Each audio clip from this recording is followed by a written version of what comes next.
माड़ी तू अनेक रूपे अवतरी और माड़ी तू अनेक रूपे अवतरी अन भव भव उतारो पार आज रे तू अस्ति अरे रे खमकारी खोड़ियार। जय स्वामीनारायण। जय स्वामी मित्रों, धीमे धीमे कपास तैयार थवा मीडियो साहब જોઈ શકો છો। કપાસ હવે આજ કાલમાં વીણવાનું ચાલુ થઈ જાય। કપાસ તવડવા મીડિયો છે, હવે આપ જોઈ શકો છો। હમણાં 10 દિવસ થયા વરસાદ વયો ગયો છે, 10 દિવસ થયા। હવે પછી અઠવાડિયા પછી પાવાનું ચાલુ થઈ જાય ધીમે ધીમે ટપકમાં। અને વરસાદ આવી જાય તો કંઈ જરૂર નહીં પડે। કપાસ તવડી ગયો છે, હવે વીણવાનું ચાલુ થઈ ગયું છે।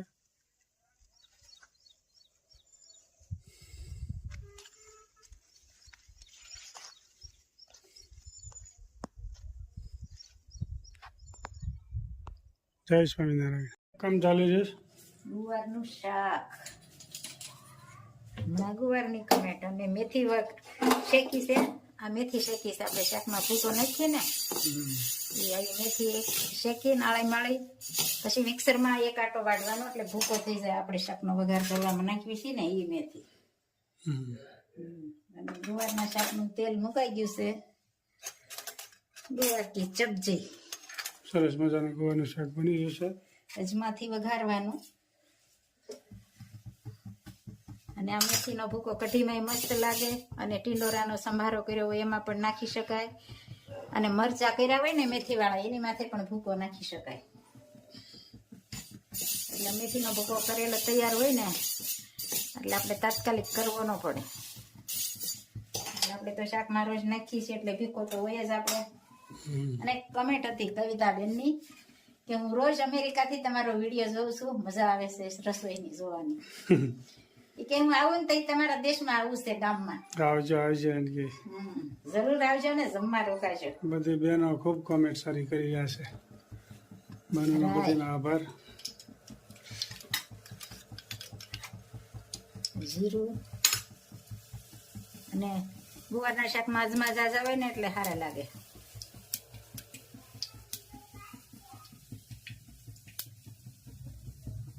અજમા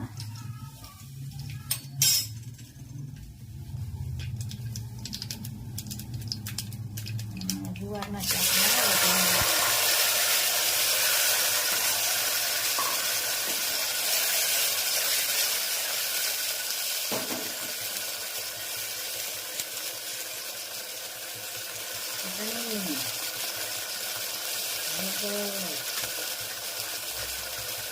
ધાણા જીરું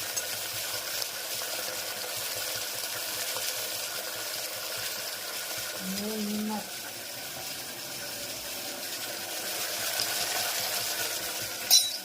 થોડું પાણી આવશે। તમે જાણે બધા થઈ જશે, જોઈ શકો છો।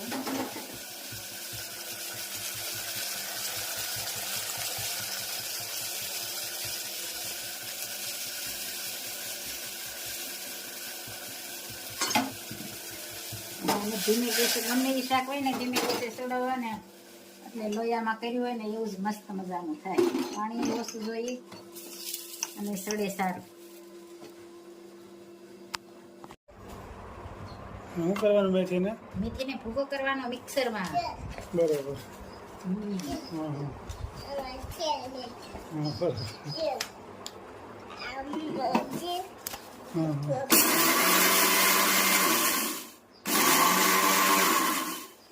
એમાં એક જ આટો વાળવાનો એટલે આ રીતનો ભૂકો થઈ જાય। સરસ મજાનો ભૂકો થઈ ગયો મેથીનો।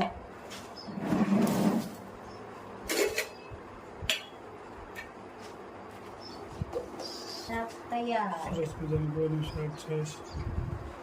ગુવારનું શાક ને રોટલી અને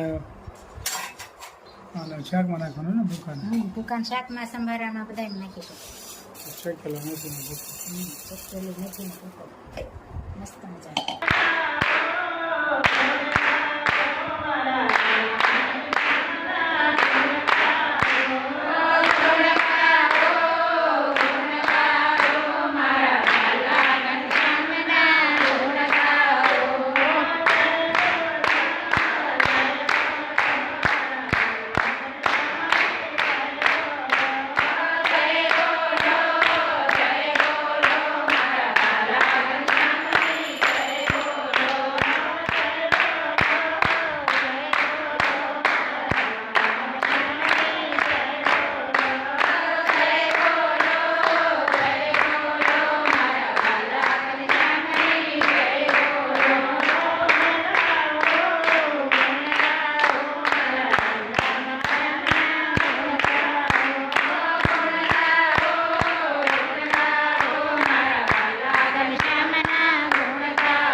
સ્વામી મહારાજની જય, કૃષ્ણ મહારાજની જય, ઘનશ્યામ મહારાજ.